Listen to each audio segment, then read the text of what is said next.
లేదా మన జిల్లా సిటీఎం నెంబర్ ఉంటుంది, సిటీఎం నెంబర్ కాల్ చేయొచ్చు. మానవ అక్రమ రవాణా నిరోధక విభాగం నెంబర్ ఉంటుంది. పర్టికులర్గా దానికోసం పనిచేస్తూ ఉంటారు వాళ్ళు. బాల్య వివాహాల నిర్మూలన గురించి మీరు ఈ దృష్టిలో పెట్టుకొని కంపల్సరీ ఈ 3 నెంబర్లు మీ దగ్గర సేవ్ ఉండాలి. మీకు ఎటువంటి ఆపద వచ్చినా డైల్ 100 కానీ, సిటీఎం కానీ, మానవ అక్రమ రవాణా నిరోధక విభాగం నెంబర్ కానీ మీరు కాల్ చేసి చెప్పాలి. కొన్ని మా దృష్టికి వచ్చినప్పుడు మేము కంపల్సరీ అక్కడ మన టీం సెంటర్ అయ్యి ఆ వివాహం ఆపి వాళ్ళ మీద చట్ట ప్రకారంగా చర్య తీసుకోవడం జరుగుతుంది. ఈ మధ్య రీసెంట్గా మిర్చిల్ మండలంలో జరిగింది. అంతమంది సీసీ గుంటలో కానీ, ఇటు నవాపేట హనుమాన్ ఏరియాలో కానీ జరిగింది. ఈ సమాచారం ఇవ్వకపోతే మేము కూడా ఏం చేయలేదు. పెళ్ళైపోయింది అనుకోండి, అమ్మాయి భవిష్యత్తు ఏముంటుంది? ఆల్రెడీ మ్యారేజ్ అయిపోయి ప్రచారం జరుగుతుంది. అవునా? మనకు తెలిస్తలేని వయసులో పెళ్లి పేరు మీద కొంత తల్లిదండ్రుల ఆర్థిక ఇబ్బందులు కానీ, భర్త చనిపోయినానో, తల్లి చనిపోయినానో, లేకపోతే బంధువులు అని చెప్పు తీసుకెళ్లి మ్యారేజ్ చేస్తారు. మేనల్లో కానీ, లేదా తెలిసిన కానీ అబ్బాయి మంచులు లేకపోతే ఆస్తి సంపాదించగానో, ఆ భూములున్నాయనో వీళ్ళని తీసుకెళ్లి బలవంతంగా వివాహం చేయడం జరుగుతుంది. కొంతమంది ఇక్కడ శాసపూట కానీ, శాసపూట ఏరియా కానీ, కొన్ని కాలేజీ వల్ల మహిళ టౌన్లో కూడా ఎక్కడ దుబాయ్లో ఉంటాడు, ఖతర్లో ఉంటాడు, 60-70 ఏళ్ళ ముసలానికి ఇచ్చి పెళ్లి చేయడం. ఆయన పోయి అక్కడ బతుకుతున్నాడు, ఏజ్ తక్కువ ఉన్నా కూడా అక్కడ పోయి బయట దేశాలకు పోయి బతుకుతున్నారు, ఆస్ట్రేలియాకి పోయారు, న్యూజిలాండ్కి పోయారు అని చెప్పి ఇక్కడి నుంచి పంపించేసి పెళ్ళైన తర్వాత ఒక 6 నెలలు అతన్ని వాడుకొని, అమ్మాయిని వాడుకొని ఆడ వదిలేసి వెళ్ళిపోతాడు. మళ్ళీ వచ్చి కాలం నుంచి ఇక్కడ జరుగుతున్నాయి. మహబూబ్నగర్ జిల్లాలో compare to Nalgonda, Suryapet district ఇక్కడ ఎక్కువ ఉన్నాయి. బాల్య వివాహాలు ఒకరిద్దరు చేస్తే అయ్యేది కాదు. అది చదువు తప్ప దీంట్లో మార్పులు తీసుకోవడానికి అవకాశం ఉన్న వేరే టాపిక్ ఏది లేదు.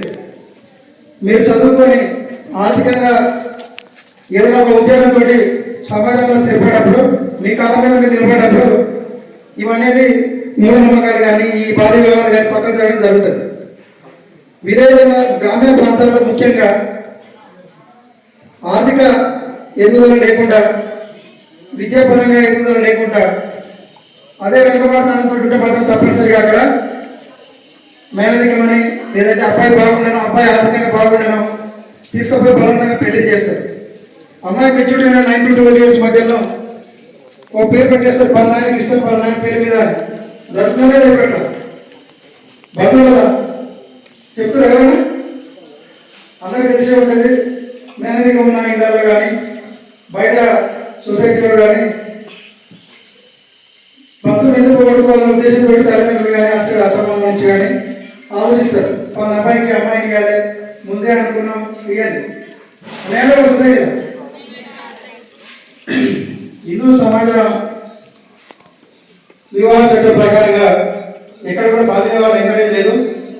ఏ మతంలో కూడా మీకు 18 ఏళ్ళలో పెళ్లి చేయమని ఎక్కడ చెప్పలేదు. చెప్పిరా?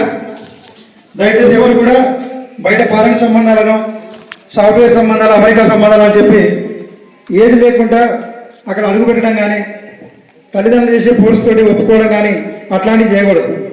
మీకు అట్లాంటి ఇబ్బందులు ఏదైనా వస్తే డైరెక్ట్ ద్వారా కానీ, మీకు ఇంతమంది చెప్పినట్టు CTM number, women trafficking number ద్వారా కానీ తప్పనిసరిగా మీరు బయటికి రావాలి. లేదా మీ సార్లు కానీ, మేడమ్స్ కానీ సమాచారం ఇవ్వండి. వాళ్ళు లోకల్ పోలీసు వాళ్ళకి చెప్తారు, తప్పనిసరిగా అదే ఆపడానికి ప్రయత్నం చేస్తాం. ముఖ్యంగా చాలామంది మొబైల్స్ వాడుతూ కొంతమంది తెలియని వయసులో ఎక్కడో నిజామాబాద్, కరీంనగర్లో ఉన్న అబ్బాయిని ఇక్కడ ఈమెకి ఏజే ఉండదు, ఇన్స్టాగ్రామ్లో ఫ్రెండ్ రిక్వెస్ట్కి రెస్పాండ్ అవుతుంది, ఫేస్బుక్లో ఫ్రెండ్ రిక్వెస్ట్కి రెస్పాండ్ అవుతుంది. తీరా బాగా క్లోజ్ అయ్యి నమ్మకం కలిగిన తర్వాత ఎక్కడో దగ్గర కలవడం, శారీరకంగా కలవడం, తప్పనిసరి పరిస్థితుల్లో పెళ్లి దాకా పోవడం. పెళ్ళైన తర్వాత ఈమెకున్న అక్కడున్న పరిస్థితులు ఈమెకు తెలియదు, వాళ్ళ పరిస్థితులు ఈమెకు తెలియదు, ఇక్కడ పరిస్థితులు అక్కడ తెలియదు. తెలుస్తాయా? ఒక ఇంటి సాంప్రదాయాలు ఇంకో ఇంటికి ఏమర్థమవుతుంది? ఒక 20-25 ఏళ్ళు మీరు ఒక ఇంట్లో పెరిగి అక్కడున్న ఒక 25 ఏళ్ళ అబ్బాయిని పెళ్లి చేసుకోవాలంటే వాటర్ టు వాటర్, నీళ్ళలో నీళ్ళు కలిస్తే ఏమన్నా అయితే ఒక కెమికల్ ఇంకో కెమికల్ తోటి కలిస్తే ఏమవుతుంది? కంపల్సరీ యాక్షన్ ఉంటుంది.